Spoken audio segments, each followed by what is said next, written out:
Welcome to Daily Wisdom, Walking the Path with the Buddha, a podcast shared by David Roylance. This podcast is dedicated to guiding you to completely eliminate the discontent mind and the suffering it causes by attaining enlightenment. Learn and practice the teachings of Gotama Buddha that will guide you to fully attain a peaceful, calm, serene, and content mind with joy. To support this podcast, visit patreon.com/support Buddha or visit buddhadailywisdom.com, where you will discover a full range of courses, retreats, and online learning resources to assist you on the path to enlightenment. Now, here's our teacher to share more.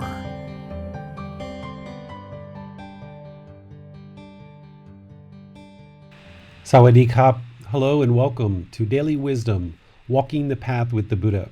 Today we're going to be doing Breathing Mindfulness Meditation. We're going to be using this meditation in order to train the mind towards enlightenment, or this peaceful, calm, serene, and content mind with joy. As we get ready to dive into Breathing Mindfulness Meditation, I would like to first take some time at the beginning of our class session to discuss some things in a little bit more detail than we've had in the past, just kind of allocating some time here to talk just a little bit about the three poisons, or the three unwholesome roots, and the three fires, which are essentially all the same things.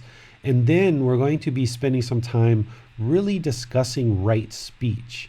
One of the things that I notice is that as human beings, we can actually cause a lot of harm with our speech, or we can do a lot of good with our speech. So I think it's important in terms of the Eightfold Path, which we explored last week, to really dive into this one particular step, right speech, because by learning what the Buddha taught us about right speech and improving our speech, we can really see our personal and professional relationships blossom and bring all types of benefits to our practice. So I thought we would spend some time there today discussing right speech. So as we get ready for Breathing Mindfulness Meditation, let's first talk about the three poisons, the three unwholesome roots, or the three fires. It's important to understand these as it relates to meditation, because it helps us to understand why we're doing what we're doing in meditation. There's three problems that Gotama Buddha discovered with the mind: craving, anger, and ignorance, or also known as greed, hatred, and delusion. These three poisons, or three unwholesome roots, three fires, are essentially what causes the mind to be unenlightened. And it's not until we fully extinguish these three poisons that the mind can actually attain enlightenment. We need to extinguish these three poisons, as well as realize non-self and dissolve the ego. Through doing this, the mind will actually then become enlightened gradually over time through learning and practicing. So if we're going to extinguish these three poisons as part of our practice towards enlightenment or towards nibbana, it's important to understand what these three poisons are and how they cause complications in our life, and what the actual remedies are for these three poisons. The primary problem that Gotama Buddha discovered is the first poison, the craving or greed. This is the mind's tendency to hold on, that the mind holds on to things and craves permanence. The mind has a really difficult time to just let go. Also, in this poison of craving, we understand that the mind is always seeking. It's always looking outside of itself for external pleasures. It's always looking for satisfaction outside of itself. It wants a new car. It wants more income. It wants more friends. It wants to be popular. It wants erroneous things, clothes, shoes. The mind just craves and craves and craves and craves and grasps and tries to latch on to these things, relationships, situations. And because the mind holds on so tightly, it causes itself to be discontent. This goes into the Four Noble Truths about how we cause our own discontent mind. And the way that we eliminate this primary problem that the Buddha discovered that causes discontentness of mind is through breathing mindfulness meditation.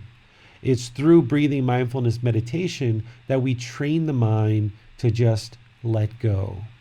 And by training the mind to let go over multiple sessions, then we use that as beneficial training in daily life, so that when something happens to us that is displeasing, the mind can just let go.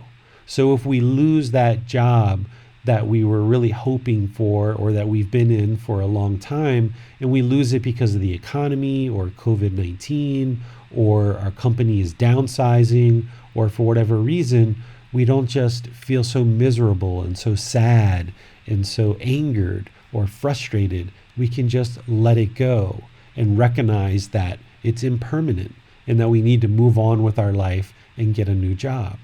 Or if we're in a relationship, and a relationship turns to the point where we've decided to end the relationship for any number of reasons, the mind will oftentimes hold on. This is the craving. This is the grasping. This is the holding. This is that primary problem that the Buddha discovered that causes us discontentedness. And when that relationship ends and the mind holds on, craving permanence, that's when we become sad or lonely or bored or frustrated or angry, feel maybe guilty or shameful or fearful that we've now lost a partner and maybe we're alone. And it's because of this mental longing with a strong eagerness. It's because of the mind's outward searching, longing and craving, having this strong eagerness to hold on to things. And by training the mind away from that, to be able to let go, then the mind can reside peaceful, calm, serene, and content with joy, because it recognizes the impermanent nature of things like jobs, relationships, incomes, living situations, and all of the different things that are going to come in and out of our life. We can just learn to let them go if that's what needs to happen. But it's when the mind holds on that it causes itself to be discontent. And the beauty in this is that because we cause our own discontent mind, we can actually eliminate it as well. We're actually the ones, because of this craving, desire, attachment, we're the ones who are actually causing the sadness. We are causing the guilt and the shame and the fear. We are actually causing the frustration, the irritation, the annoyance. We are causing the boredom, the loneliness, the shyness. All of these discontent feelings are all being caused by us. And that's why we can use the antidote that Gotama Buddha gave us, which is breathing mindfulness meditation, as a way to train the mind away from always grasping and holding on. And we can train it to eliminate this tendency in the unenlightened mind and move the mind closer and closer to the enlightened mind. And this is what we're going to be doing with breathing mindfulness meditation. Well, if we get the object of our affection through our craving in the unenlightened state, if we get that object of affection, we might feel so happy and so joyful and so elated. But then when it's gone, that's when the sadness and the despair and frustration comes in. Or if we have this longing for something and we just keep longing and longing with this strong eagerness and we don't acquire it, that's when the mind becomes discontent. And through this discontentness that we experience, the mind then might experience the second poison, which is the hatred or anger. It's also called ill will when we talk about it as one of the fetters. It's this kind of hostility or aggression that we have towards other beings. We look out in kind of fearful ways and we kind of become hostile and aggressive. We also become frustrated and irritated and annoyed at others. And we oftentimes put up walls between us and other people, and it inhibits us from experiencing a wonderful life where we can enjoy and be peaceful in all situations and all relationships. We tend to have people in our lives that we kind of avoid. It could be family, it could be certain friends from the past, it could be certain people that we feel like we just don't get along with. because maybe they have a different opinion than us, or maybe we don't like something about them, and we have this dislike towards other people, rather than just being pleasant and loving and kind and compassionate to all beings. We find ways that our mind kind of doesn't like this person. Maybe they just have the same name as us. Sometimes walking into a room and knowing someone has the same name as us can create hostility. They haven't done anything to us, but they just happen to have the same name. Or maybe they have the same shirt as us or the same clothes. They haven't done anything. It's just that our mind wants this permanence, and we have this craving for uniqueness. And when we see that other people are maybe wearing the same clothes or have the same hairstyle as us or have the same name, it bothers the mind, and the mind becomes hostile. Or if somebody says something that's either slightly displeasing or maybe majorly displeasing, or they do something that we don't particularly like, rather than just seeing this as a function of their own mind and kind of letting it go, our mind tends to hold on to it and creates this ill will, this hatred, this anger, this hostility towards others. And then we can't be peaceful. And we find ourselves oftentimes in trouble, where we might argue or be frustrated or be irritated, or we have trouble working with certain people, or we have trouble just sitting around a table and being pleasant with people and being just average people who are just talking and getting along. And yes, we can have different ideas and different opinions, but that doesn't mean we have to be hostile or angry with each other. And because of this, we oftentimes speak in unhelpful ways. We speak aggressively. We speak hostile to each other. And that's why today we're going to really dive into this third step of the Eightfold Path, which is right speech. So we'll get to that in a moment. And then this third poison, which is really the reason why we stay in the unenlightened state, even though the primary problem is craving, and even though we produce this hatred or anger, hostility, frustration, annoyance towards other people, and we kind of wall people off, it's really this third poison that is keeping us in the unenlightened state. It's called ignorance or delusion. I actually don't use these words from my own vocabulary. These are what other people kind of translate this third poison that the Buddha was talking about. I don't feel he really used the word ignorance, because this is kind of derogatory and referring to another person. I feel the meaning of what he was describing is more like unknowing of true reality. Essentially, what this third poison is this is the mind being unaware of these teachings, in which to train the mind that it's causing its own discontentness.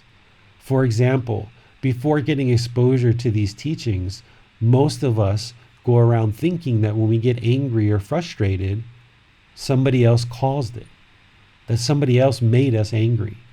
And we may actually be more angry at them because we say that they're making us angry, or they're making us frustrated, or because somebody didn't come see me, they're the ones who made me feel lonely, right? And we tend to blame other people for our problems. But it's not until you start working on gaining an understanding of the Buddhist teachings and eradicating this third poison of delusion or ignorance or unknowing of true reality that you start awakening the mind with wisdom to realize through the Four Noble Truths that we are actually causing our own discontent mind because of this craving. We're the ones who are doing it, that we are actually causing our own discontent mind, and we can eliminate it. But it's only through learning Gotama Buddha's teachings and practicing them, seeing that they're truth, not believing them, but seeing that they're truth, that the mind slowly, gradually awakens through this wisdom of the Buddha to eliminate this third poison.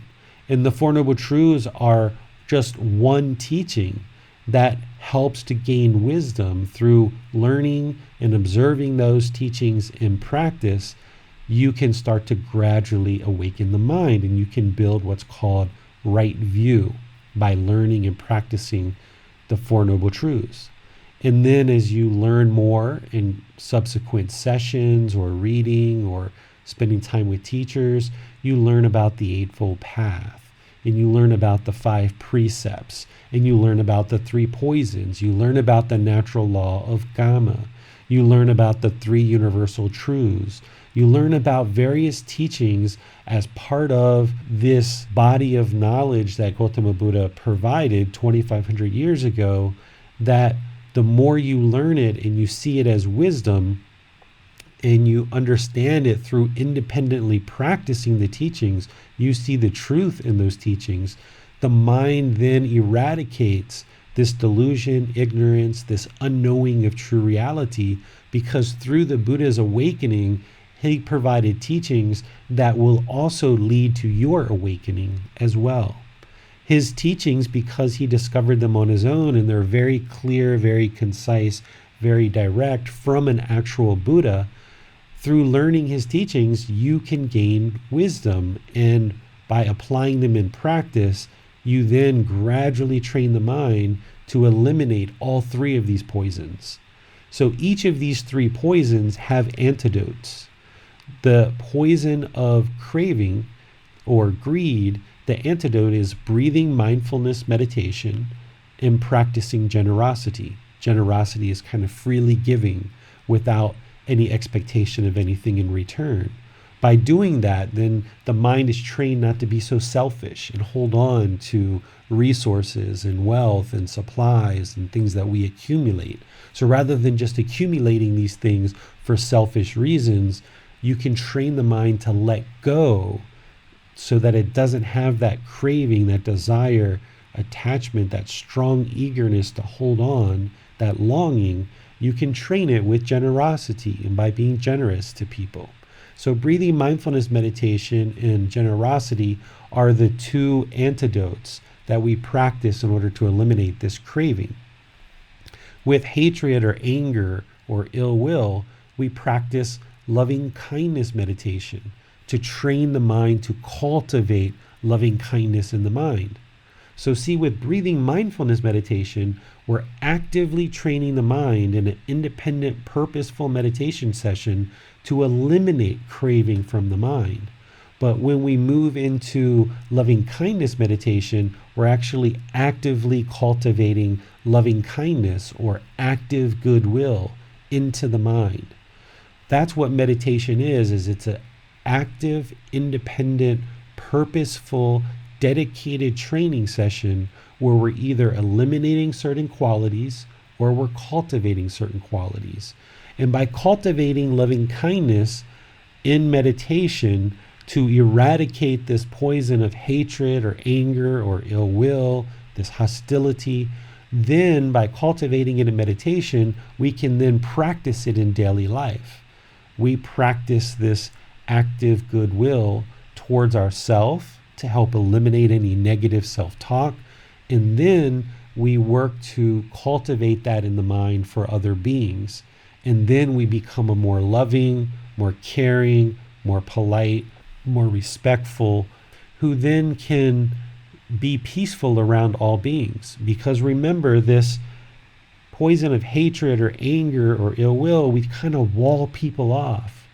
And the mind kind of holds on to this darkness and this hostility. But by cultivating in meditation this active goodwill towards all beings, and doing that in an active, dedicated, purposeful training session with meditation, we can then move that into daily life by practicing active goodwill towards all beings in all situations. And of course, it's a slow progression, right? If there's certain people in your life that you do have hostility for, you do have anger for, it's not going to be an instant quick fix. And that's why a dedicated, consistent meditation practice is important. That every day you're dedicating time to practicing meditation to eliminate this craving with breathing mindfulness meditation and cultivating this active goodwill towards all beings, or loving kindness, so that then in daily life we can practice non-attachment, where we're not craving and grasping and holding on to things, and we can practice loving kindness or active goodwill towards all beings. And through doing this, we will slowly eradicate this craving and anger.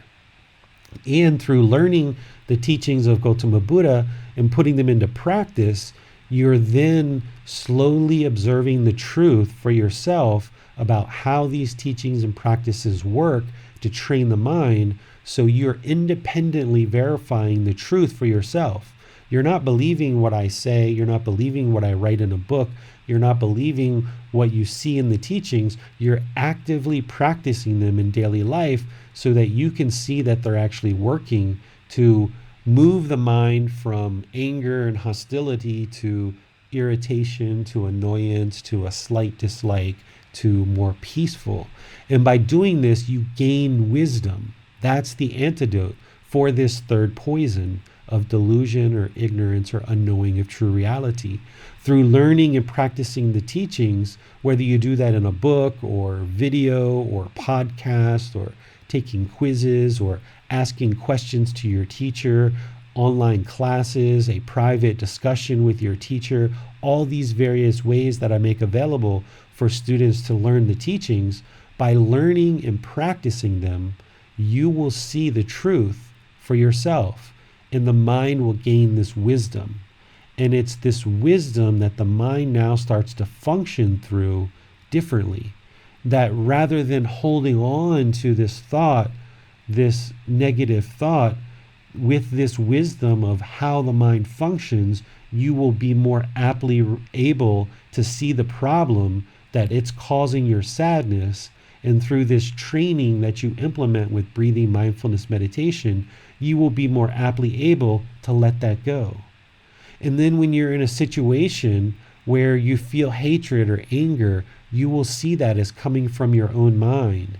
And you will see that that's creating hostility, and that's not beneficial for you in your life. And then you will kick in, and this wisdom will kick in, that you need to practice loving kindness or active goodwill towards other beings. So it's this wisdom of learning the teachings and practicing the teachings that will slowly eradicate this delusion or ignorance or unknowing of true reality, to then move through and start to eliminate these other poisons of craving and hatred or anger or ill will. And it's in these three poisons that once you eradicate them and you realize non-self and eliminate the ego, that the mind can then be peaceful, calm, serene, and content with joy in the enlightened mind state. So before we move on any further in our talk, let's pause here and see if there's any questions on the three poisons or the antidotes to the three poisons. Hi David, no questions on either of those topics at the moment. Okay, so we'll move on into the next thing that I had prepared, which is discussing right speech. Right speech is really important to understand, because when the mind is affected by this craving, this outward seeking, this searching, this longing and strong eagerness to get things, when it doesn't get what it wants, it oftentimes becomes hostile and it starts talking aggressively. Or if it gets what it wants and then later it loses it, then oftentimes the mind will once again start talking aggressively or hostile. Or even in just everyday life, we oftentimes will do things that are problematic for us. If we talk in ways and we use speech in ways that is harmful, then that means harm is going to come back to us. So out of everything that we learn in the Eightfold Path, every single step is utterly important to learn and understand and practice. But it's right speech that really has an enormous impact to our daily life. Because if the mind is just discontent on its own, and you realize that and you're working on that, that's just you observing the mind is discontent. frustrated, angry, irritated, whatever it is, lonely or bored. But when we start speaking in ways that causes problems or causes harm to others, this is where our speech can actually have real lasting effect.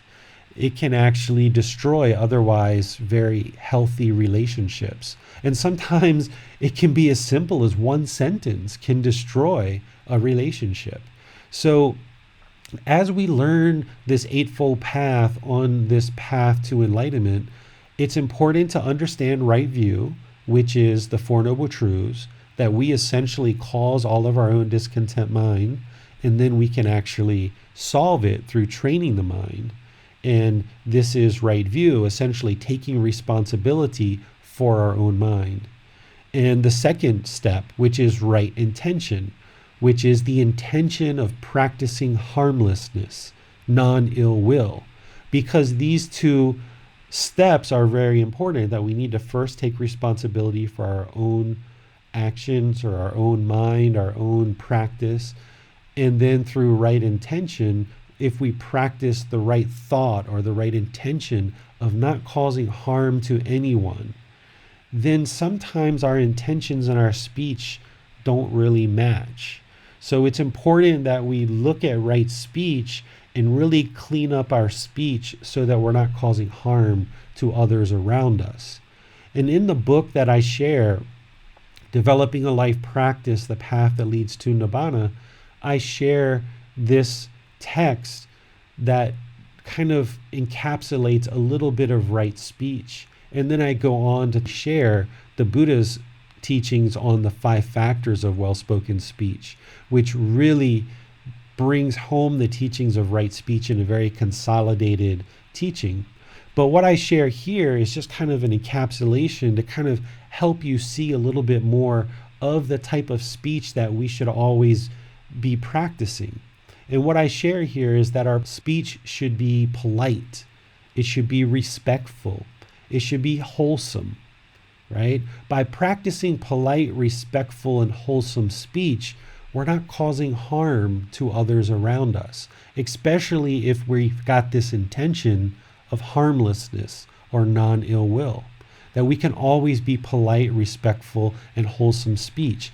Even as you're working on this path and you encounter people that you know you still have anger for, and you have hatred for, and you have maybe ill will even, and hostility, even though you're a work in progress, if you can just bring yourself to just, if you need to speak, be polite, be respectful, be wholesome. There's no benefit in having a hostile relationship with anyone in this world. It doesn't benefit us. So by using polite, respectful, and wholesome speech in any and all situations, we're not causing harm to others. And sure, you still need to work on that anger, that hatred, that ill will that's inside of you that you might be feeling towards this person, but at least you're not causing any harm through your speech, which will come back to you. And then you quietly work on that through loving kindness meditation and practicing loving kindness, but at least in an outward direction, you have this polite, respectful, and wholesome speech. What we want to avoid with our speech is we want to avoid idle chatter or unpurposeful talk. What idle chatter or unpurposeful talk is just blah, blah, blah, blah, blah, blah, blah, blah, blah, blah, blah, right? With no real intention or purpose behind it. This causes harm. If we're just chatting away about unuseful things, then the other person on the other side needs to listen to that. And there's other people that hear that. And then your words and your speech don't have as much strength behind them.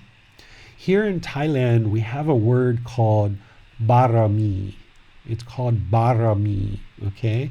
What this word is what it means, barami. It means someone who others listen to. Barami, or if someone has barami, it means that this person is well respected. It's one who people listen to. And barami is something that you establish one who people listen to. And the way you establish that is through right speech. And if you have idle chatter or unpurposeful talk, and 90% of what you say is unpurposeful, or even 50%, or even 30% of what you say is just yada, yada, yada, yada, yada, when you open your mouth and start talking, people just kind of get used to kind of ignoring it because it's unpurposeful speech.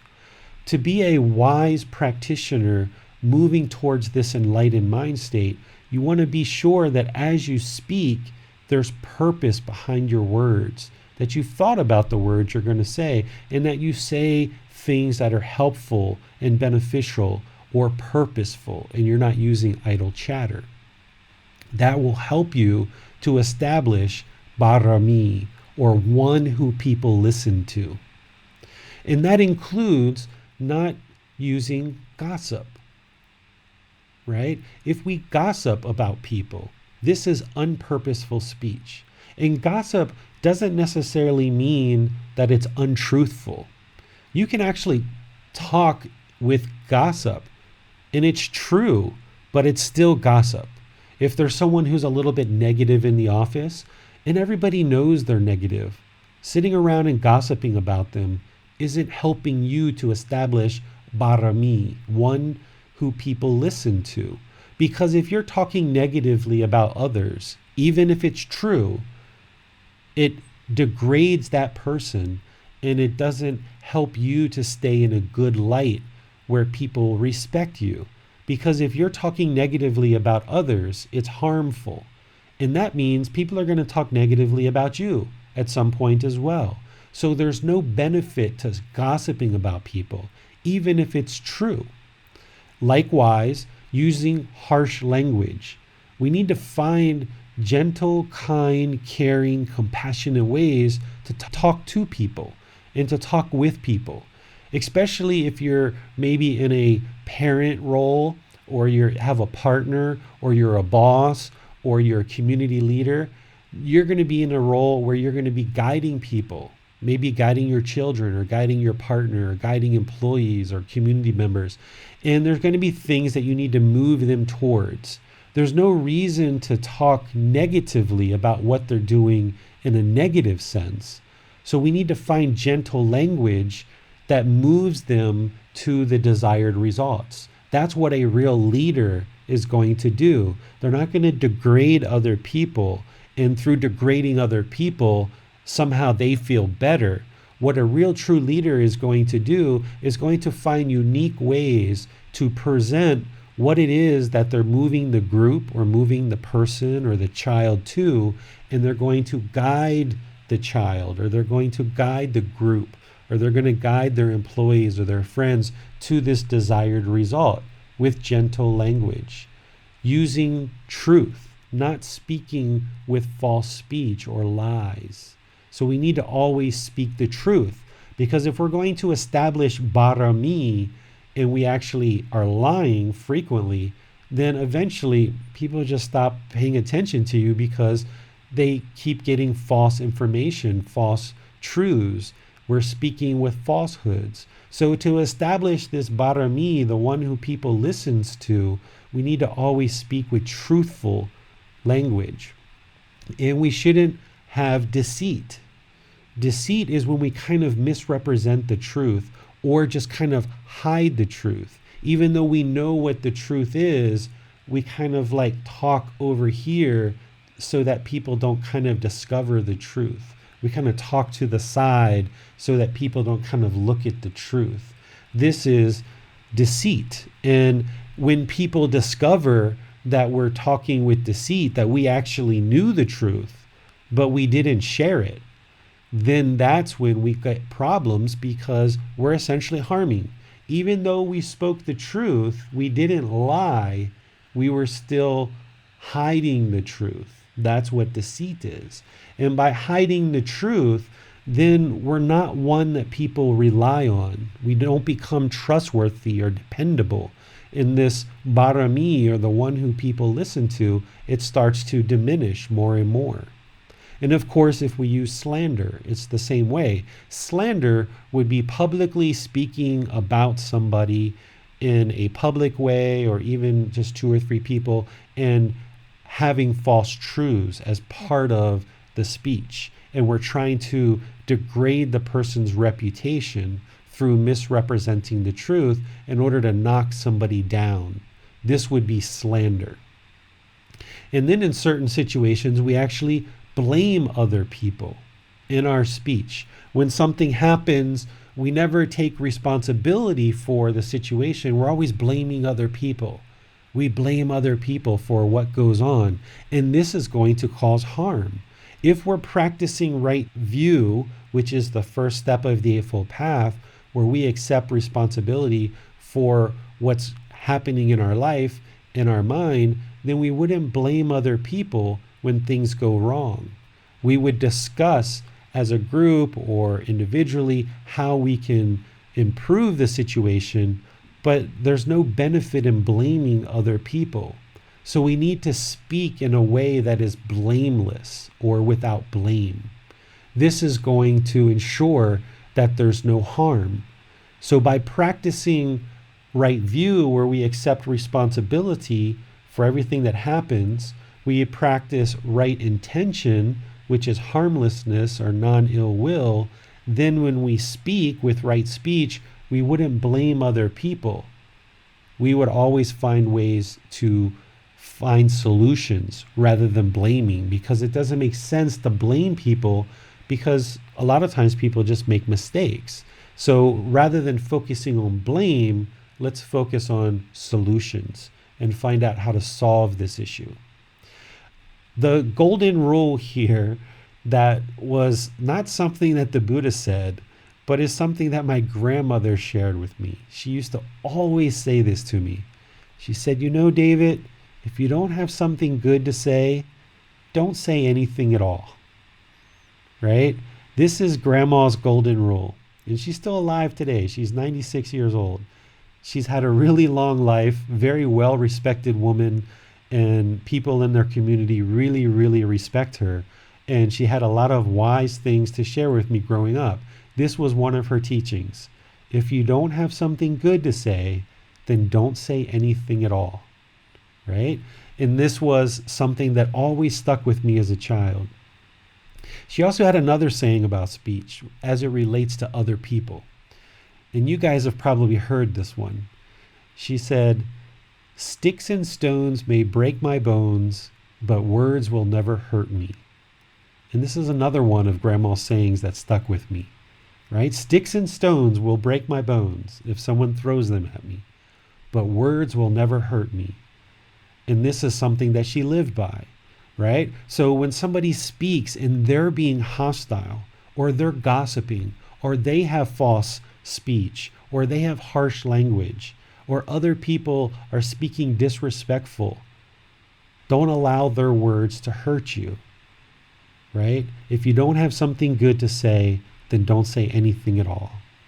So this is kind of what I shared in terms of the teachings that I was looking to share with right speech. And then I follow that up in the book in chapter 5 in the Eightfold Path about right speech. I follow that up with the 5 factors of well-spoken speech, which is a teaching from Gotama Buddha that I'll share next. But I'd like to just pause here and see if we have any questions before we move on to Gotama Buddha's teachings. Thanks, David. Yes, we have a couple of questions. I'd just like to say my grandma used to say the same thing, the exact same thing. Very wise. Yes, grandmas are really good for that, aren't they? Absolutely.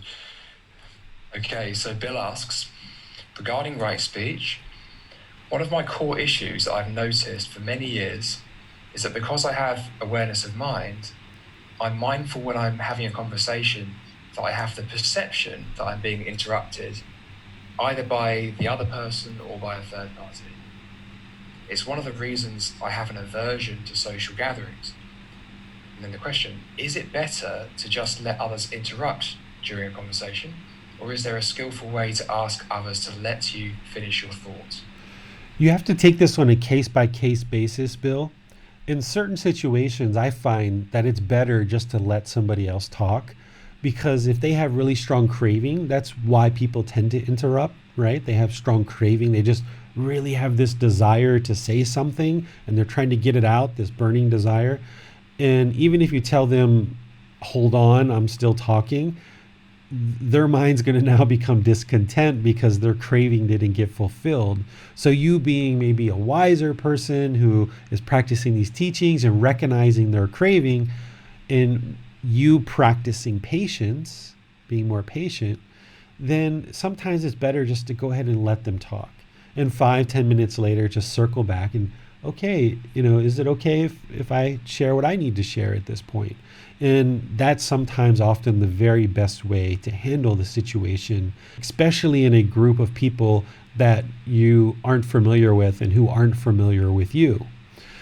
Now, that's how I would tend to practice in a group of people that I'm not really that familiar with.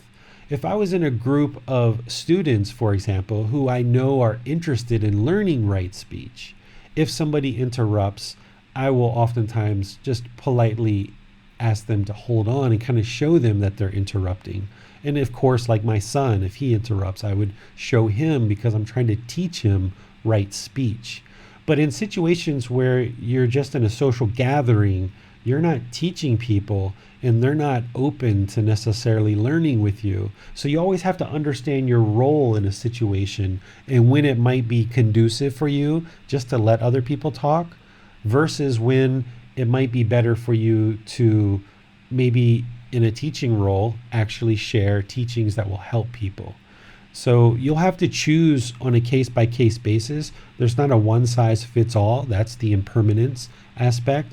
But if you're kind of wise and aware and just kind of take your time and be patient, it can actually be a good practice for you, if you have an aversion to people interrupting you, to kind of let some people interrupt you and not get angry and not get hostile and practice patience. It can actually be really good for you to just let it go and not allow your craving to kind of push through and create hostility or anger.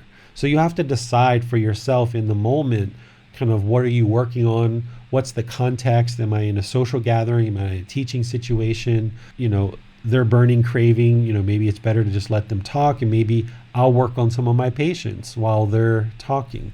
And that can be a really good thing for you. And so you'll have to play it by ear, Bill. I can't really give you kind of a one-size-fits-all answer. But hopefully in there, you have some things that you can try and see what works in different situations for you. What would your guidance be, David, then, if maybe others are trying to pull us into unpurposeful talk, either one-on-one or in a small group? Every situation's different. I know that the mind wants that one answer, and it wants to hold on, and it wants to apply that permanent answer that's going to work in every situation. But the reality of the situation is every situation is different. This is where you have to use discernment or, good decision making and see what is the right choice, and, what bit of words can you share, what kind of situation are you in. If somebody's trying to pull you into an unpurposeful speech, let them talk and let them speak, let them get it all out. And doesn't mean that you need to go in that direction. You can just let them speak and just listen. Part of becoming enlightened is being very patient. We don't see that anywhere on the Eightfold Path. We don't see that anywhere in the Brahma Viharas. We don't see that in the 5 precepts or the 4 Noble Truths. But patience is absolutely part of this path, is learning how to be patient. And the more enlightened you become, get rid of the arrogance, get rid of the ego, get rid of anything that makes you want to feel that you're so enlightened. But the more enlightened you become, you're going to realize how unenlightened other people really are that aren't on this path, that aren't studying this path. You're going to see the suffering, the discontentedness, the anger, the frustration. You're going to see the craving so clearly. You're going to see the disrespectful speech. You're going to see the unpurposeful speech. And your mind still has craving and still craves permanence, and it's going to want everybody to be practicing in the same way as you.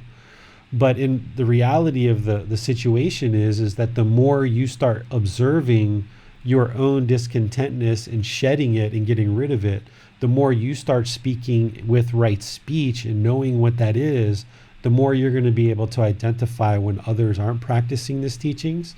And it's important that you don't come across with ego or arrogance, or you don't judge other people, you don't look down on them. But these are times for you to practice loving kindness, active goodwill towards all beings, and definitely compassion, concern for others' misfortune. So if somebody was having unpurposeful speech or idle chatter and trying to pull me into that conversation, my mind immediately goes to loving kindness and compassion for this person. I don't look down on them. I don't think, oh, look at them, they're so unenlightened and I'm so wise because I know all the Buddha's teachings and blah, blah, blah, blah, blah. This is the absolute wrong thing to ever think. Is more should come from loving kindness and compassion. And this is also one of the reasons why I encourage people, even if you haven't experienced discontentness for many, many months or years, and you pretty much know that the mind is enlightened after going through all these teachings, is to never consider yourself enlightened, because it can come out as arrogance and ego. And if there's arrogance and ego, then you're not enlightened. So the more wise or the more enlightened you become, the more you need to really practice these teachings, to be patient, to be calm, to be loving, to be understanding of people who aren't on the path, and take your time and just kind of gradually move people in a certain direction based on what's happening in the situation. You're going to encounter people that you're doing transactions with, and their mind might be very cluttered and unconcentrated and unfocused. And that's because they're not learning and practicing these teachings. I think recently, last month, I went and processed my visa. And the woman who was taking care of my visa processing, she's a young person and probably busy with a lot of things in her life. And she may even be new to the job, but she was really having a lot of problems with knowing what forms that I needed, knowing what things I needed to sign off on, knowing like kind of when to engage me and when not to. And I could tell that she was really struggling because she didn't have the concentration and the focus that she really needed. And this was a great time to just practice patience and, kind of helping her through and kind of helping her and guiding her, rather than being angry and, you're the worker, I'm paying you for this, and why aren't you more on top of your job? And, I'm going to another company. How dare you guys not have your ball game together? What I chose to do is just kind of be patient with her and just kind of help her slowly go through the process and understand that she's making mistakes. And at one point they actually made a mistake that would have ended up costing me 100 baht, which is only $3, but it's still 100 baht. And rather than just absorbing that, I mentioned to her, I said, you noticed that this was a mistake that you guys made and we can fix it, but I think your company should reimburse me for the 100 baht. And I just said it nice and polite and kind. And this was my way of ensuring that they understood their karma, that they recognized that they were at fault, that they made a mistake, without ever using the word, it's your fault, you did this wrong. I just politely, kindly said, sure, I can go get another bank statement. I got one last week that you asked me to go do, and I paid 100 baht for that. It seems like since you're asking me to do this again, and it was just because you were unclear on the process, it seems like maybe your company should reimburse me for that 100 baht. And by talking with right speech, never blaming her, never telling her she made a mistake, never making her feel bad or being hostile, her company gave me the 100 baht. It was really simple. And then I went off and got my other bank statement that they were asking for. And it all went perfectly fine. And this is where, when you see the Buddha's teachings on the 5 factors of well-spoken speech, when you practice in this way, you can be in situations like that and things just go really well for you. And they just go really well because you're practicing the teachings of being calm, being patient, being friendly, being polite, not blaming other people. There's a lot of aspects of this path that you need to practice, and right speech is just one that's really, really important, that will be very beneficial for you in your practice. When you start nailing this and getting it better and better, your personal and professional relationships will blossom. But if you're not getting this well and you're not practicing right speech, then you're going to notice a lot of problems are happening in your life. So by you clearing up your speech, you're going to see a lot more things happen real smooth for you in life. Thanks, David. That's also a good example of how different people at different times might have chosen a different course of action there. Yes, exactly. There's different ways to handle that. Mm-hmm. For example, if someone knew that had they brought that up, they knew their mind had a risk of maybe becoming a bit averse, getting a bit angry, they might have just decided, you know what, I'm not ready to handle this in a mindful way. I'm not a teacher. I'm going to struggle to teach them about karma. Better if I just absorb that 100 baht. Exactly. And the fact it was their fault is neither really here nor there. It's just a decision I'm making to protect my own contentedness. Exactly. And that's why I always say there's 10 million right answers and, lots of wrong answers. And in that particular situation, I was able to make it really easy, really smooth, and came to a good outcome.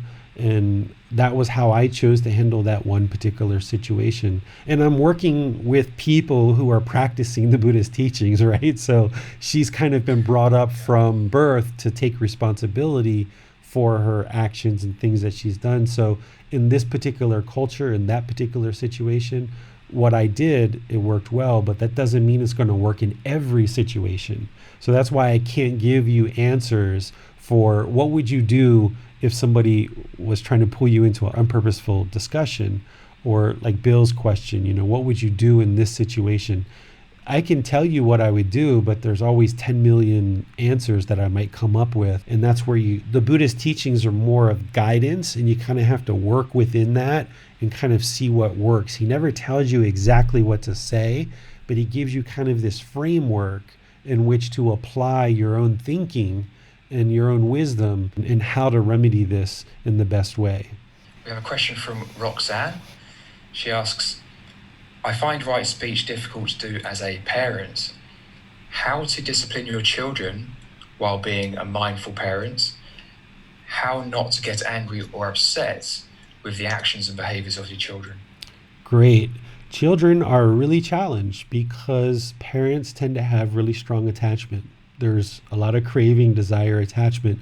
There's this mental longing with a strong eagerness for your kids to be a certain way. And because of that, the mind has craving, desire, attachment, wants your kids to do certain things. And because of that longing, you're going to be discontent, and oftentimes your speech is going to be hostile. And what you've got to do is you've got to pull that back. You've got to pull back the craving. To get to the right speech with children, you got to pull back the craving. You got to pull back that longing and strong eagerness, and recognize that just like your children are going to need gradual training. You can't say things just one time and your child gets it. You can't even do that with adults most of the time. So a child needs constant, steady, continuous encouragement and guidance. Yelling at a child is only going to teach a child to yell at you. If we become hostile with our children and we practice wrong speech towards our children because we're causing that harm's going to come back to us. This is one of the reasons why children are disrespectful or talk in disrespectful ways to parents. It's because the parents are setting the tempo and setting the example. So you've got to clean up your right speech and make sure that you're speaking in a very polite, respectful, wholesome way to your children. Even if they're being hostile back to you, you be polite, kind, and respectful. And if it means you walk away from them and don't talk to them at all, then that could be an answer too. But you've got to slowly help them to see that you are going to guide them based on right speech. And when we get to the 5 factors of well-spoken speech, this is something that you can actually share with your children and show them how this is the way that you would like to start working to practice, and you would like them to start doing it as well. But if you've got this strong craving in place where you have this longing and strong eagerness for your children to be a certain way, and you're impatient about that, your speech is going to be more hostile. It's going to be hard to practice right speech. So to get to right speech, you've got to pull back that longing and strong eagerness and just recognize your child needs this gradual training towards where you're leading them. And they're not going to get it right the first time. They're not going to get it right the 10th time or the 100th time in certain situations. I've been working with my son for a year and a half, 2 years, for these little white lies, that he's 7.5 years old. He just keeps telling all these little white lies. And, even today, we told him he went out in the middle of the day, spent time with his friends. We told him in the evening we would like him to spend time at home. We think he spent enough time outside. He went outside without mom and dad knowing, right? He just kind of made his way slowly outside, riding a bike. And rather than yell at him and all of this stuff, after 5 or 10 minutes, I noticed he was outside. I called him in. He came upstairs, and I sat him down and I said, "Do you know what mommy and daddy said to you today about going outside?" He said, "Yeah, I'm not supposed to go outside." And I said, "Well, where were you when daddy called you?" He said, "I was outside." And I said, "Is that a good decision?" And he said, "No, that wasn't a good decision." And I said, "Okay, so there you go. You see, you're making not good decisions," right? So I just calmly kind of showed him that these decisions that he was making are not going to produce good results for him. And then, of course, he needed to stay in for the rest of the night for that, which was already the plan anyway.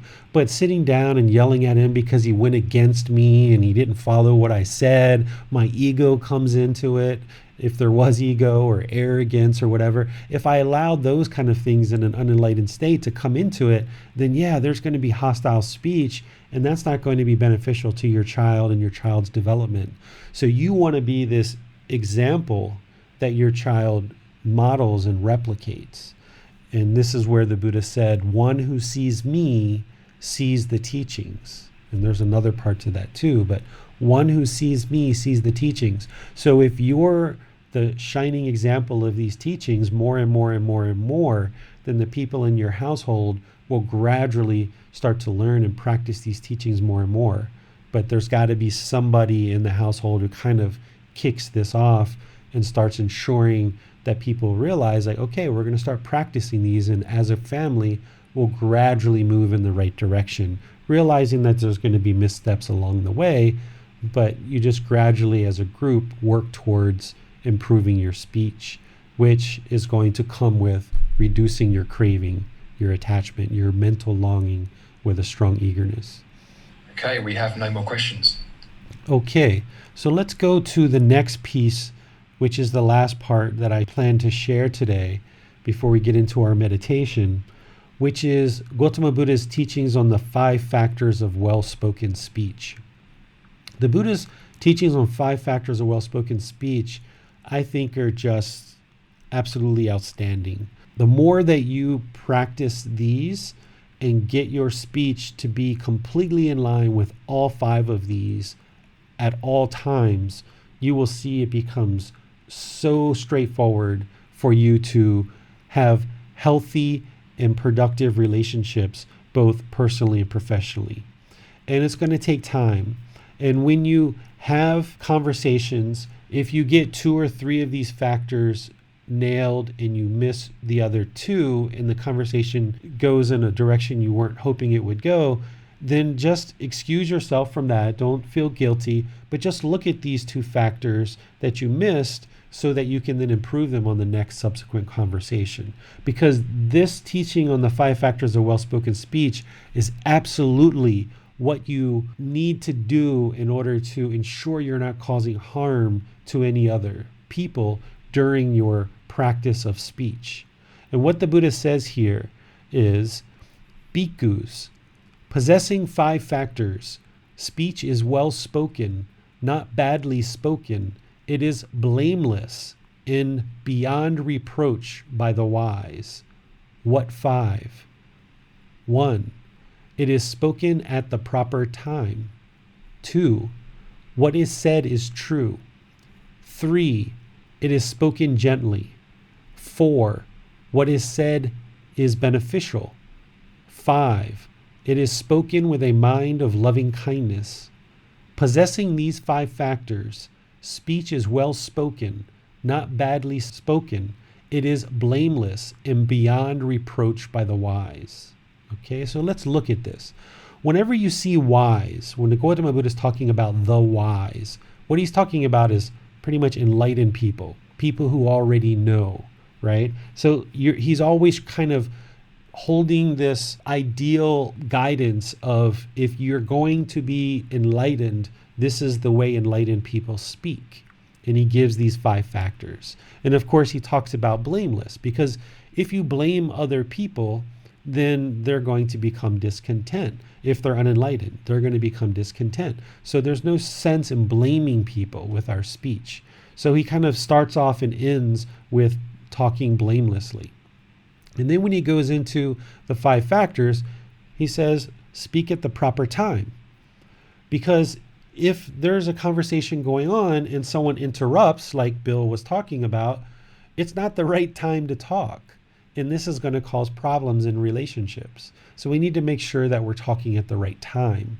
And this is going to ensure that we don't cause any harm. Then we need to make sure what we say is true. Always speak truthful. This is even one of the 5 precepts. Because it's so important, that's why the Buddha follows it up with the 5 precepts, where he says we should always speak the truth, one to be relied on, not a deceiver of the world, trustworthy, dependable, right?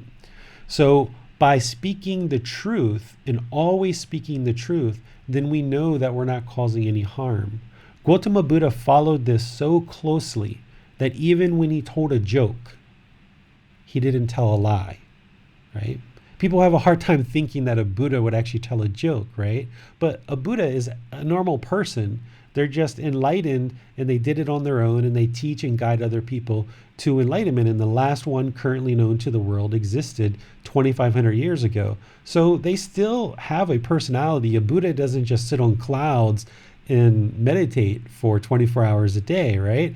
They are engaging with people. And in order for somebody to be interested in learning with a teacher, they have to be kind of, a friendly person, kind person that people enjoy being around. So for a Buddha to tell a joke, sure, he talks about that in his teachings, that even when he tells a joke, he doesn't lie. So he always tells a truthful joke.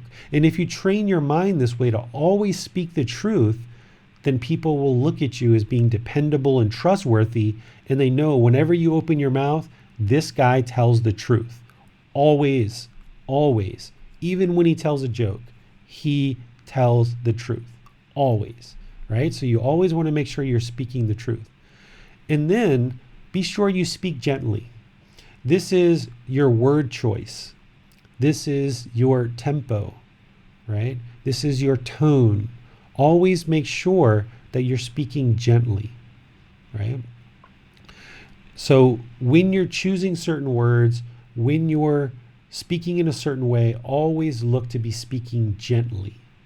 It doesn't mean you can't be kind of firm, right? Because sometimes when I talk with my son, I speak a little bit firm to make sure he really knows what I'm talking about. But my word choice and my tone and my tempo of speaking, it's always going to come, from a gentle place. This way we don't cause harm with our words. And then we speak beneficially. This is the purposeful speech that I talked about, not having idle chatter, ensuring that when we speak, that we're benefiting other people through our language, through our time. Because if someone's going to sit there and listen to you, you want to make sure that what you're saying is beneficial to them. And this is going to help to create that barami that we talked about, one who people listen to. Because whenever this person speaks, he speaks at the right time, or she speaks the truth, speaks gently and beneficially, right? People are ready to listen to this person. And then the 5th factor of well-spoken speech is a mind of loving kindness, or active goodwill towards all beings, right? Because we can speak at the right time. We can say something that's true. We can speak gently. We can speak beneficially, but we can kind of have a little bit of sarcasm in there because we just kind of want to push someone's buttons, right? So if we don't get that last factor with a mind of loving kindness, even if we're practicing the other four, it can cause harm. Therefore, harm's going to come to us. Because typically when we're sarcastic with people, or if you are sarcastic with people, they're going to be sarcastic right back. And then you might take offense to it and become angry, right? So by you speaking in this way, even if other people are hostile and aggressive, it ensures that you're not causing harm to others. And the beauty in this is by you cleaning up your speech like this, not only will you see your professional and personal relationships blossom, but if you have many, many, many months of having trained your mind to speak this way, and you know that you always speak this way, when other people become hostile towards you, you know that you didn't cause that, right? Right now, if you speak or you say something and somebody becomes hostile to you, you kind of have to think for a moment, like, did I cause that? Like, what did I do? Did I say something wrong? Like, why is this person being hostile with me? Like, I thought I was just being kind and polite. And you kind of have to think, and your mind becomes a little bit unweary and maybe even discontent. But since you know the Buddha's teachings are based on this awakened wisdom that he had, when you train your mind to speak this way, this is how the mind's protected, right? The Buddha talks in his teachings about by learning and practicing his teachings, your mind is protected, or you've gone to the Buddha, the Dhamma, the Sangha for refuge. When you speak in this way and you have a really long history of doing so, when you start seeing your relationships get cleaned up because you're speaking in this way, when you happen into a conversation and someone starts being hostile towards you, you know you didn't cause that. So you can remain calm, peaceful, content, and joyful because you know you didn't cause it, because you didn't say anything that was harmful. Now, early on, you can't have arrogance and ego. You have to analyze whether you were truly using these 5 factors of well-spoken speech. But the more you practice and get better and better at this over multiple months and years, and you see that every time you speak this way, it really helps you to kind of smooth out your relationships, and you get better and better at this. When you happen into an occasional conversation where people are disrespectful, you know it wasn't you. Because in your circle of friends and in your colleagues and in your family life, you've been known for many, many months and years to speak in this way, and people are speaking to you in this way. When you just happen into a Facebook group or into a certain conversation and someone attacks you, you know that you had nothing to do with that. And that's where you can remain very peaceful, very calm and serene and content with joy. And you know that, okay, this is that person's craving or hatred. It didn't come from you. So this can be very comforting to you the more you learn and practice this. Not only is it going to clear out your relationships, but it's going to help you to stand on good footing when others are maybe talking to you unpolite, or people start blaming you for things. You can say things like, well, I would never blame you for a situation. Why don't we just focus on finding a solution for this situation? But hold on, you made a mistake and you did this and you did that and da da da da da da da da da da da da, right? I understand. I see where you're coming from with that. Yes, it was a mistake, but let's focus on the solution and get this issue solved. That's going to make everything better here. Oh, okay. Right? So you can actually use some of the Buddha's words here in conversations with people to help them kind of relax a bit and get really focused on what it is that you're trying to accomplish in a given conversation. And this is where the more you read and study his teachings and you learn these practices, you can see how the Buddha speaks. You can be around a community of people who are speaking in this way, and you can kind of borrow the things that you hear other people using and saying and just use it for yourself. in order to use in situations where you're maybe having a situation that you need to resolve. You can use right speech that you hear from others, and it can benefit you in resolving certain situations. So any questions on these 5 factors of well-spoken speech? We have no questions, David. Okay, if that's the case, let's move into our meditation then. So that was really an opportunity for us to explore right speech because it's so important. And keep in mind that in the Buddha's day, it was right speech, right? And it's all spoken language. Nowadays, it's right speech, but it's right text message, it's right posting on Facebook, it's right commenting on social media, it's right email, right? We use speech in a lot of ways nowadays that didn't really exist during the Buddha's time, but we can apply these same 5 factors of well-spoken speech and the things that I was sharing previously in our written communication as well. And what you'll find is that the more and more you practice this way, you will be communicating, right? So right communication is kind of maybe how we would phrase this today, not just right speech, but right communication through speech, through text, through email, through posts, through comments, through all the different ways that we communicate with people. Okay? Now, in order to get to right speech, we need to make sure that our craving is starting to be eliminated and eradicated. That's where breathing mindfulness meditation comes into play. If we have this longing and strong eagerness to just get our words in, then we might not speak at the right time. If we have this eagerness to kind of move people in a certain direction, we might tell a little tiny lie just to kind of get what it is that we really want. This is our craving. And we might tell a little fib, or we might talk with deceit just to kind of get what we want. Or we might even gossip about somebody to our boss just to get that promotion because of our craving. Or we might speak, unkindly with harsh words, not using gentle speech if we have this strong craving.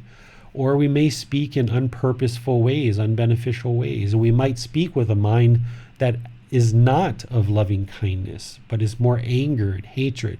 So getting the craving down and getting it reduced through a daily consistent meditation practice of breathing mindfulness meditation will help lead us towards this path of right speech. And of course, also before that, right intention, which is a mind that is practicing harmlessness or non-ill will.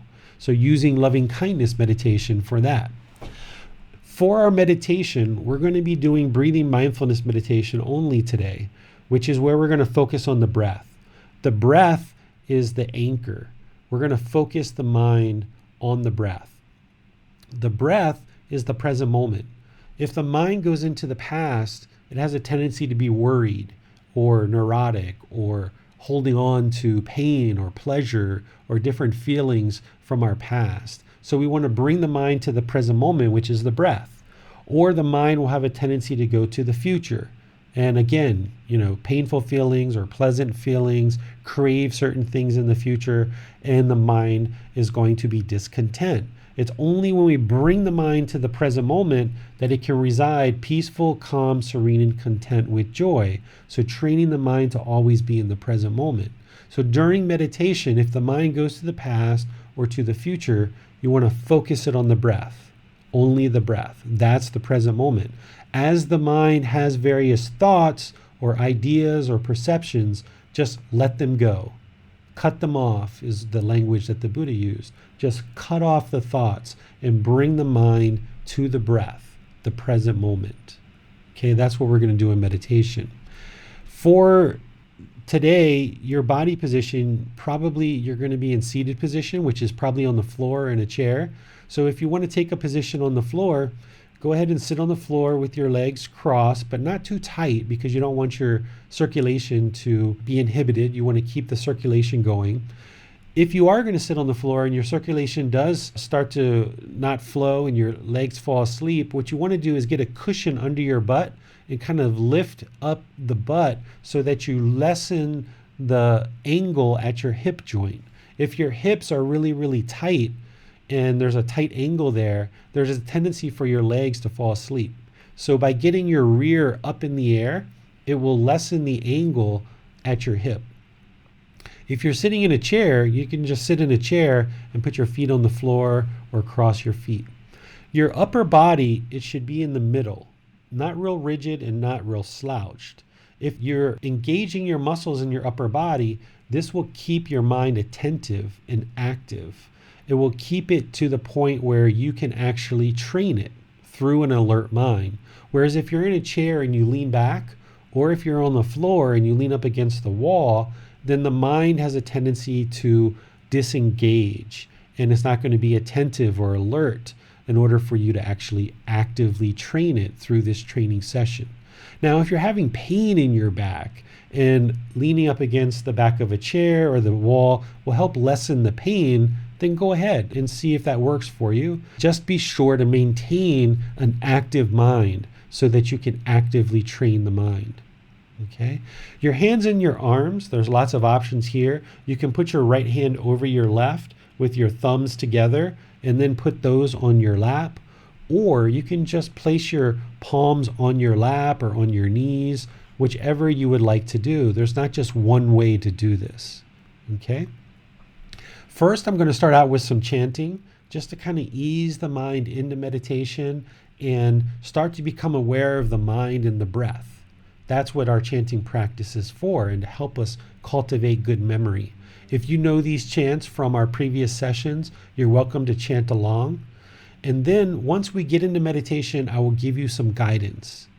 After we meditate for a period of time, then I'll do some chants on the backside to bring us out of meditation. Okay? So go ahead and get in your position, get nice and comfortable. Start focusing on the breath. Breathing in through the nose and out through the nose. A nice, steady, consistent, natural breath. As I chant, just focus on the breath. Or if you'd like to chant along, you're welcome to do that.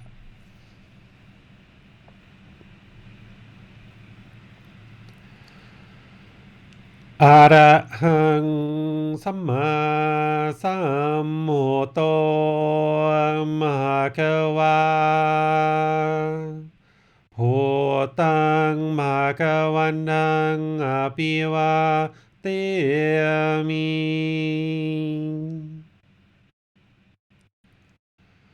Savakhato Bhagavata Tammo Tamang Namasami Supatipano Bhagavato Savaka Sangho Sanghang Namami Namo Tassa Bhagavato Arahato Samma Sambuddhassa Namo Tassa Bhagavato Arahato Samma Sambuddhassa Namo Tassa Bhagavato Arahato Samma Sambuddhassa Iti piso bhagava Arahang Samma Sambuddho Vicacaranang samhuno Sakhato rogavitu Anutero purisa Tama sati sata tawa manusanang bhuto bhagavati.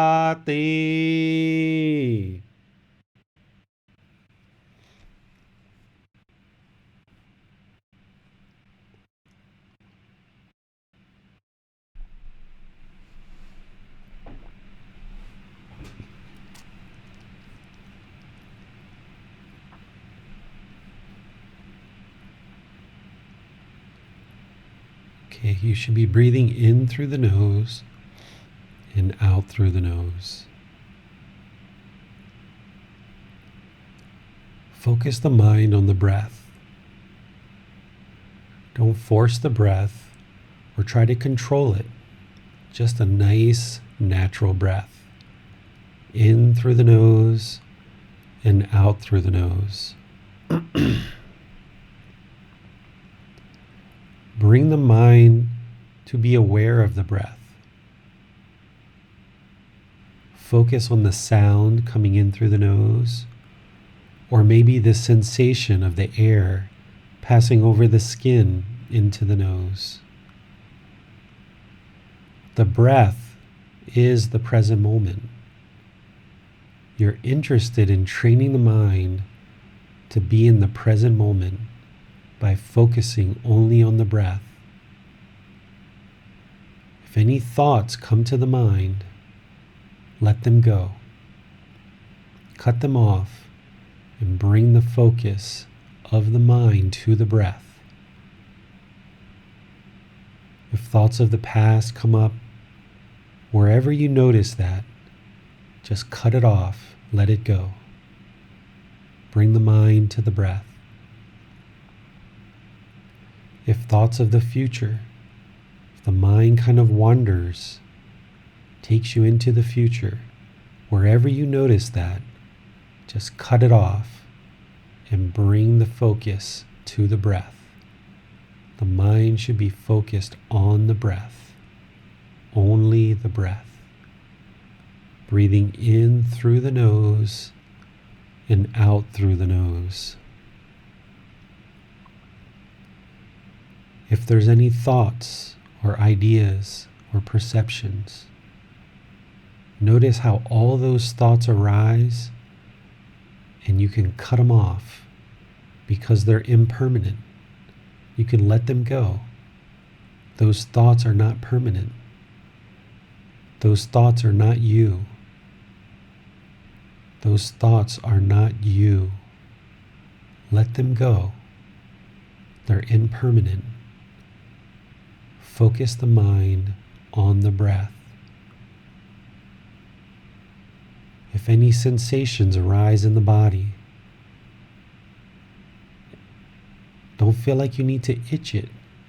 Don't feel like you need to immediately scratch it. Just notice how you can bring the mind to the breath.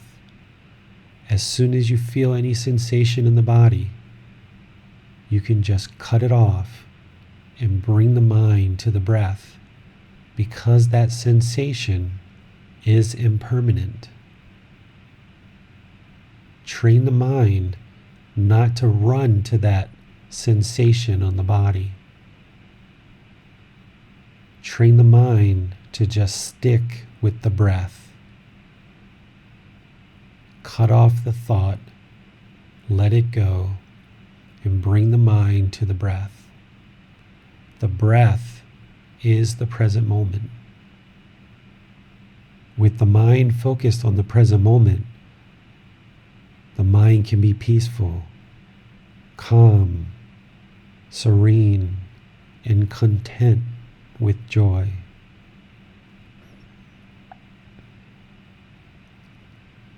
Breathing in and out. I'm going to leave you on your own now to just train the mind, because I don't even want your mind to be holding on to my voice. I don't want it to have a longing or an eagerness to always hear something during meditation. So I'm going to be quiet, and let you just train the mind to focus on the breath. You have nowhere to go. You have nothing to do. No one needs you right now. This is your time to train the mind to let go. Focus on the breath.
อะระหังสัมมาสัมพุทโธมหะกวา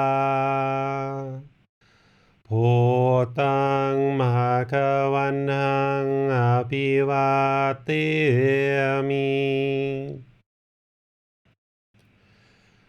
สวากขาโตมหะกวตาธัมโมตามังนามาสามิ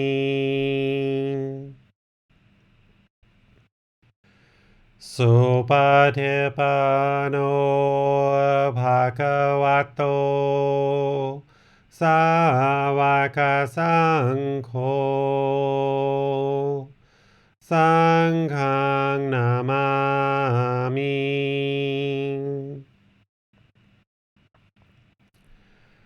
นะโมตัสสะภะคะวะโตอะระหะโตสัมมาสัมพุทธัสสะนะโมตัสสะภะคะวะโตอะระหะโตสัมมาสัมพุทธัสสะนะโมตัสสะภะคะวะโตอะระหะโตสัมมาสัมพุทธัสสะอิติปิโสภะคะวะอะระหังสัมมาสัมพุทโธวิชาจารนังสัมโมโนสัคขะโตโรกาวิตูอนุเตโรภูริสาตามาสติสตาตาวามนุสนังพุทโธภควาติ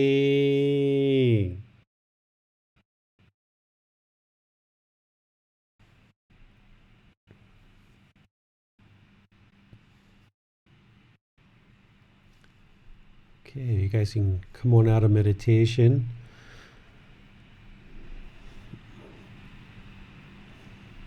As you guys know, I don't watch the time about how long we actually meditated for. There's really no need to really keep track of your time. Just start meditating, and when you're done, you're done. That way your mind's not longing and craving and having the strong eagerness to reach a certain time. Or if it doesn't reach that time, it doesn't feel guilty. So just don't even set an alarm or set a time so that there's no longing for a certain amount of time of meditation. Just let it go. Okay. Any questions on your meditation, what we did, anything coming up from your practice, anything you're noticing that you would like to get some guidance on? During that guided session, David, you said if we experience discomfort, just to bring the attention back. And I was wondering, is there ever a case for looking at discomfort a bit more closely?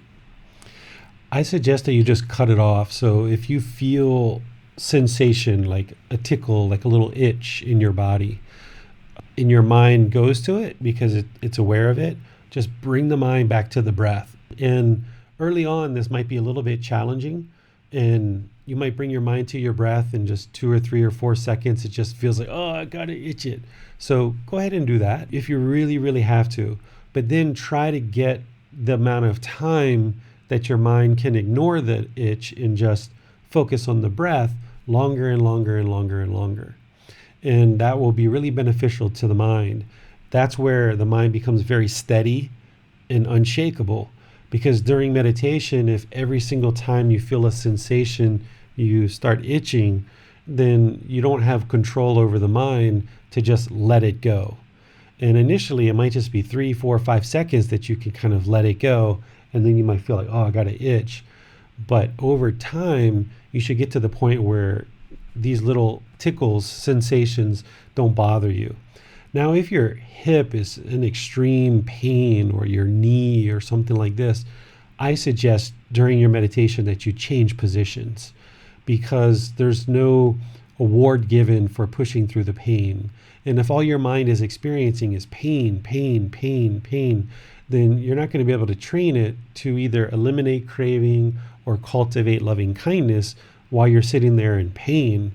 So grab a pillow, switch to lying meditation, switch to standing meditation or walking or whatever it is. So don't fight through any pain. If it's just a mild little pain and you just want to kind of work on getting your hips a little bit more loose, okay, there's a case to be made for that. But if it's a real intense pain, that's your body's way of telling you, hey, something's wrong here, fix it. And there's no awards giving for just pushing through the pain. So the longer you go without scratching the sensations, the better for your mind. It's going to train it to be more stable. But if it's a real intense pain, physical pain, then change so that you can get comfortable. And that way it'll allow you to keep training the mind. Okay, so we're not allowing our attention to dwell on the pain or trying to look at it more closely. We're really taking our attention away from it, bringing it back to the breath. Right. That way, training the mind to not be so discontent if pain does happen to arise. Maybe Right. not take it so seriously. And yet, if it is actually that the pain is warning us, telling us that something's wrong with the body, we should listen to that. But at the same time, not allowing ourselves to become discontent by dwelling on it. Right. And, by training the mind to not focus on the pain, right? You don't need to go investigate it. You don't need to label it. You don't need to, do all this activity with the mind, because that's just encouraging the mind to have craving. What we're trying to do in breathing mindfulness meditation is eliminate craving.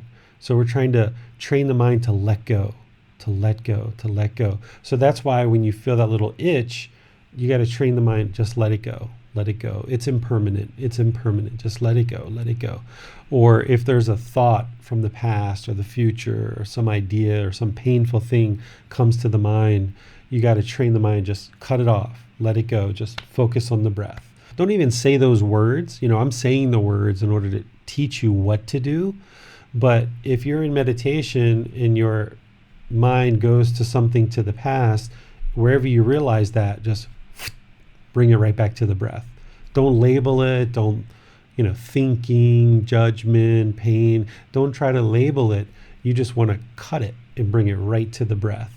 And through doing this, then you'll get better and better at applying right effort from the Eightfold Path, which right effort is all about abandoning unwholesome mental states.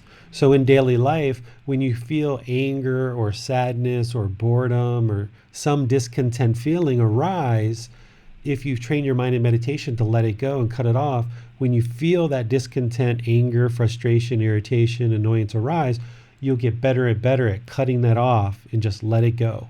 And then eventually what will happen is that irritation and frustration and anger won't even arise. But it takes time to get to that, of just continually meditating in the situation, apply right effort to let it go, let it go, let it go. Okay, thanks, David. Question from Tio. Can I meditate whilst I'm doing something? That is the opposite of meditating. What meditation is meditation is an active, independent, dedicated, purposeful training session where you're actively training the mind to eliminate certain qualities or cultivate certain qualities. If you are listening to music or washing dishes or gardening or jogging or walking the dog, you're listening to music, washing dishes, walking the dog, you're jogging, right? You can be practicing mindfulness, which is awareness of mind. And eventually, the more you practice these teachings and you do meditation, you practice awareness of mind or right mindfulness. That's what mindfulness means in the Buddha's discipline. People use mindfulness in a lot of different ways today in our language and our culture. But what the Buddha was saying was awareness of the mind. So while I'm washing the dishes, I'm aware of the mind. If any unwholesome thoughts arise, I'm cutting those off and eliminating them with right effort. If I'm washing the dishes and any wholesome thoughts come into the mind, then I'm supporting that and I'm encouraging that and I'm not allowing that to fade. That's right effort. Or as I'm walking the dog, if I'm walking the dog and I see somebody, one of my neighbors who I haven't particularly got along with very well, and some anger arises, and there's mindfulness, awareness of mind that anger is coming up, then while you're walking the dog, cut that off, let it go. That's right effort. But at that time, you're not actually meditating. You are practicing mindfulness. It's your daily life practice.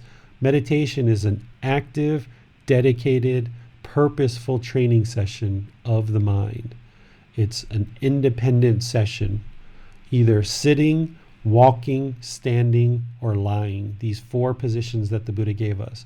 Actively eliminating certain things from the mind or actively cultivating through a training session of the mind. That's meditation. And by the way, we should be meditating at least once a day. And if you can, do it twice a day, morning and evening. And if you can get a third one in the middle of the day, go for it. The Buddha meditated 3 times a day. So you have to kind of ramp up to that schedule. If you don't have a daily schedule right now, just get in the habit of doing a daily meditation, either morning or night. And then once you get that for a few weeks and you see it's really beneficial, add in a second one and then get that going for a while and get your 2 meditations a day going, morning and evening. And then after you get that going for a while, if you would like to add in a third one and you've got the time, then add in a third one. And these are active, independent, purposeful, dedicated training sessions for the mind. And if you're not meditating regularly, every time you're angry, every time you're frustrated, every time you're bored or lonely or feeling guilty, every time somebody says something to you and you don't like it and it creates frustration, it's just reminding you got to get to your practice. You got to get to that meditation. You got to get to learning the Eightfold Path and applying this in daily life. There's no other solution for eliminating this anger, frustration, irritation, annoyance, guilt, shame, boredom, loneliness. I don't know anything else in the world that's going to eliminate depression or anxiety, right? All of these different discontent feelings that we have, this medication we have in our society, it's not going to eliminate it. It just kind of numbs the mind for a period of time, but the sad feelings are still there, right? It's not a permanent solution. The only permanent solution that I know of is enlightenment. And if you are currently taking medications for some of these challenges, some of these discontent feelings like depression or anxiety or fear or suicidal thoughts or things like this, and those thoughts are arising, what you'll notice is the more you practice these teachings, training the mind to eliminate craving, anger, and ignorance or unknowing of true reality, you'll probably gradually increase your practice. Your mind will become more and more stable, and you can gradually eliminate your medication because now you've got a good, wholesome mental health that you've established through learning and practicing these teachings. We have a question from Manal. Teacher David, is there an optimum time of day to actually meditate? I understand we shouldn't get used to any specific place of sitting, but does meditation during a particular time of day hold extra strength? You're not going to ever be able to meditate in exactly the same place all the time or exactly the same time all the time. I suggest you try different times so you can observe the benefits. What I observe is by meditating in the morning, my stomach is empty because I haven't eaten yet. My day hasn't started, and it really sets up my day really nicely when I meditate in the morning. When I meditate in the evening, same thing. My stomach's empty, nobody's around. I meditate. It really helps to train my mind, and then I get a really good, nice sleep in the evening. So then I get a really nice, solid, nice sleep, good quality sleep, and I wake up in the morning and meditate again. And by doing it this way, morning and evening, I really get a lot of benefit because I'm waking up in the morning, setting up my day really nice. Then in the evening, setting up my sleep really nice. Right again in the morning, meditating again, setting up my day. But there's definitely been situations where in the middle of the day, I've meditated, sometimes more than once, 2, 3, 4, 5 times. in a particular day. So you've got to work with this, and you've got to see what works best. But in terms of picking like a hard, fast time, like 6 a.m. or 10 p.m., that would just be craving if you were trying to fixate this specific time every day to meditate. There's nothing special. Your mind and your body doesn't know that it's 6 a.m. It doesn't know that it's 10 p.m. There's nothing special out here that's going to be any more beneficial in terms of 8 p.m., 8:30, 9 p.m. This is not standard. There's no standard time. There's no permanent time that has any particular aura or special, mysterious way that's going to be more beneficial to the mind or the body, because your mind and body don't know what time it is. So just try morning and evening. If you can do both of those and that's what your practice becomes, that's wonderful. And if you happen to miss one here and there, no big deal, because you've got your regular schedule going on. And then if you can slip one in the middle as well. And you're going to need to do lots and lots of meditation throughout your life, so you might as well get used to doing it on a regular basis and just make it part of your regular practice. And just like maybe in previous times you wouldn't think about going outside without a shower, or you wouldn't leave the house without brushing your teeth or something like this, look at meditation exactly the same way. I wouldn't ever leave the house without meditating, kind of thing, unless it was just a real emergency, and you had to leave the house. But you're going to be back in the evening and you'll meditate that evening. So just be really dedicated to it. Pick some times, and it doesn't even need to be like a scheduled thing. I wake up at a different time every day. There's no 2 days that I really wake up necessarily at the exact same time. I just wake up, do my stretch, kind of go into the bathroom and then meditate right away. I just know as soon as I wake up, it's time to meditate. And then usually before I go to bed, I'm almost always meditating before bedtime. And you just get used to that. And that's what the mind needs. And you just get more and more benefit from it. How can we be mindful in our sleep? And how can we set ourselves up for sleep well? And then how can we practice mindfulness during sleep? When you're sleeping, you're sleeping. There's no mindfulness in sleeping. Okay. You're out of it. Yeah. So if you're trying to hold on to something while you're sleeping, then your mind's not resting. So just let it go. And this is one of the things, if you're having trouble with sleep or you're having insomnia and you develop this regular, consistent meditation practice for yourself, you'll probably find that you'll slip into sleep a lot easier. But if you're still having trouble sleeping, if you've already got a dedicated, active, independent training session where you're doing this morning and evening, well, you've already got your active training going on where you're dedicating time for purposeful training. But then if you're laying in bed and you're having trouble sleeping, just focus on the breath. Focus on the breath. And what you'll notice is your mind will go into sleep much easier, because typically the reason why we don't sleep is the mind's holding on to thoughts. And it's just got these repetitive thoughts that it's thinking about. So if you've already got a good daily meditation practice going on, you can kind of use meditation on the side for this extra benefit of falling asleep. But you don't want that to be your only meditation, right? That's why you need to have this other active, dedicated, independent meditation sessions going on. And then it can become beneficial to you, and that your mind's really easy to let go of things. Right. Yeah, I suppose if we are training the mind well before sleep, we're less likely to have a busy mind whilst we're asleep, less likely to dream, probably going to have better quality sleep. Absolutely. This is like what I used to do in order to fall asleep, a year and a half, 2 years ago, right? I was taking all this kind of stuff, and I'm almost 2 years now not taking any of that stuff. Sometimes I used to take 8, 10, 12 of those pills. I was kind of worried if I was ever going to overdose or not. Now I don't need any of it. I was on that stuff for 24 years, taking that stuff. Right. And I just couldn't ever fall asleep. And that's because I wasn't meditating. I didn't know anything about Buddhism when I was 20, 21 years old, when the doctors put me on all that stuff. And it wasn't until many years later, as I discovered the Buddhist teachings and trained my mind this way, that I was able to eliminate all of that medication. And it's a beautiful thing not to have to, one, have the expense to buy that stuff, But 2, having to ingest that stuff all the time. But 3, there's always side effects from that stuff. And just being able to naturally fall asleep and naturally wake up every day is a beautiful thing. And it's the Buddha's teachings and his practices that do that for you. Do you often do lying meditation before sleep? I wouldn't say often. There's definitely been times where I've used it more or less. Like if I can't sit because of my legs or my back or something, like maybe I've been involved in something where I pulled a muscle or something, I'll typically go to lying meditation.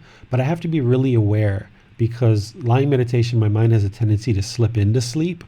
So I want to keep the mind active and dedicated to training. So if I'm going to use lying meditation, I need to really be sure that I keep the mind active.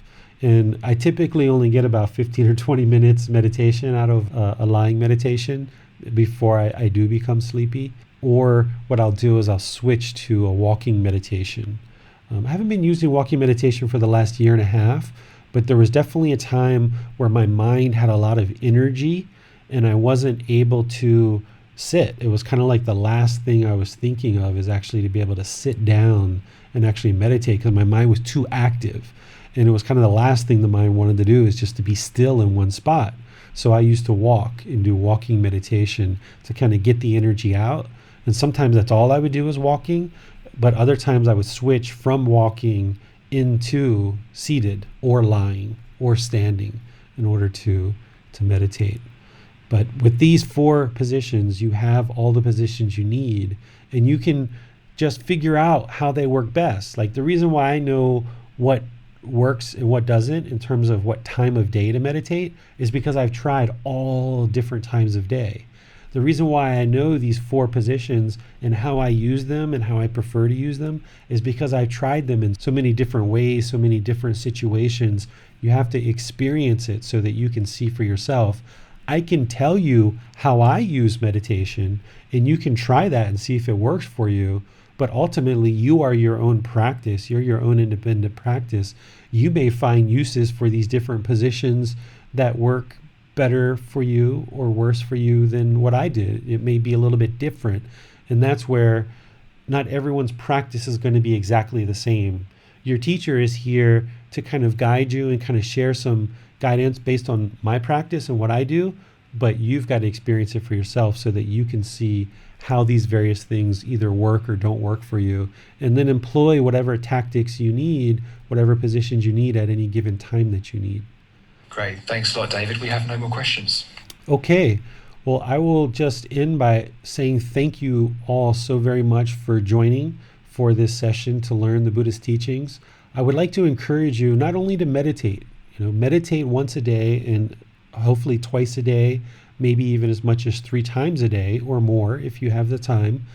But also what I really would like to encourage you to do over the next few days and few weeks is focus on right speech.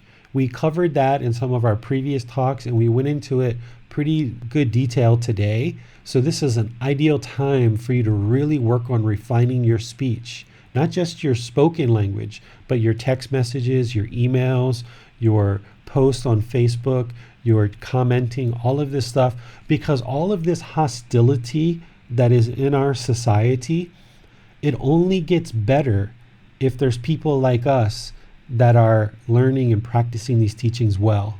And other people can notice when they're around somebody that's practicing right speech. They might not know anything about the Buddhist teachings. They might not know even who the Buddha is. They might not even know how to spell Buddha. But when you're in relationships, either professional or personal, and you speak with right speech, using the 5 factors of well-spoken speech, you will see that your relationships will blossom. You will have better interactions on a personal level, and you'll have better interactions on a professional level. And it's only when people like you and I decide to actively train the mind and look at the mind honestly, when you have conversations that go really well, look at those 5 factors and see, yeah, I was practicing those. I maybe could have done that one a little bit better, but yeah, I actually got them all down. That's why it went really well. Or if a conversation doesn't go very well, be honest with yourself and see which factors you weren't practicing closely, and let that be a reminder to you to improve it for the next time. Don't feel guilty. Don't feel shameful. Don't feel like you've made a mistake or you've broken a rule or any kind of silly stuff like that. Just take note of it, be honest with the mind, look at areas for improvement, and then next time just aim to do better and aim to do better and aim to do better. And each day just get better and better at your speech with your children, with your friends, with your family, with your coworkers, even with just cashiers at a restaurant or a waiter or waitress or any of these kind of things. So really work on right speech, and this will be so rewarding for you to see that you can actively speak with people in a very loving and kind way, and you will see how your relationships really start to turn. It's going to take more than just a day or two, right? It's going to take many weeks, many months of practicing this, but you will see your relationships will really evolve, and you will find the words, right? Some of the questions at the beginning of this session were, David, what would you do in this situation? Or what would you do in that situation? Well, I can give you those examples, but the beauty with the Gotama Buddha's teachings about the 5 factors of well-spoken speech is if you practice these, you will find the right words, and your words will be different than mine. And in each situation, they'll be a little bit different. But when you get in the habit of doing this, you will kind of almost have this way of being. This is the wisdom of the Buddhist teaching soaking into the mind. The more you train the mind, the more you practice it, this wisdom just soaks and soaks and soaks into the mind. And you will see certain word choices that you use in certain situations will work really well.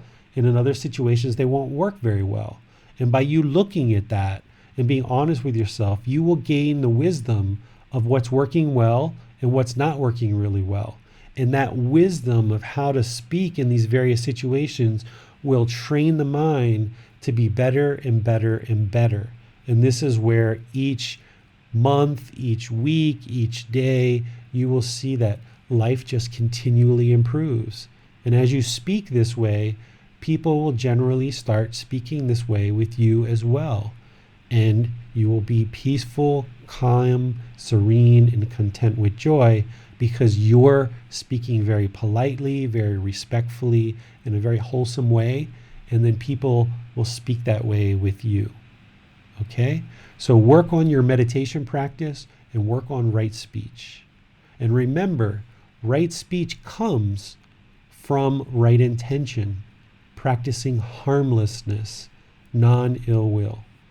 And if you can work on that over the next few weeks and few months, you're just going to see lots and lots and lots of improvement.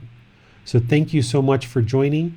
We're going to start again on Sunday at 9 o'clock Thai time, where we're going to be diving into the cycle of rebirth, discussing how the mind moves from animal existence into the human existence, and how our mind evolves out of this animal consciousness.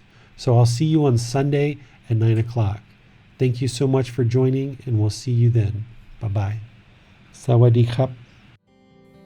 Thank you for listening to this podcast. To provide support for this podcast, visit patreon.com/support Buddha. To access more teachings, visit buddhadailywisdom.com. There, you will discover a full range of courses, retreats, and online resources to assist you on the path to enlightenment. Remember to establish a daily, consistent meditation practice, along with learning and practicing these teachings. A well-developed meditation practice is the foundation in which to train the mind to attain enlightenment.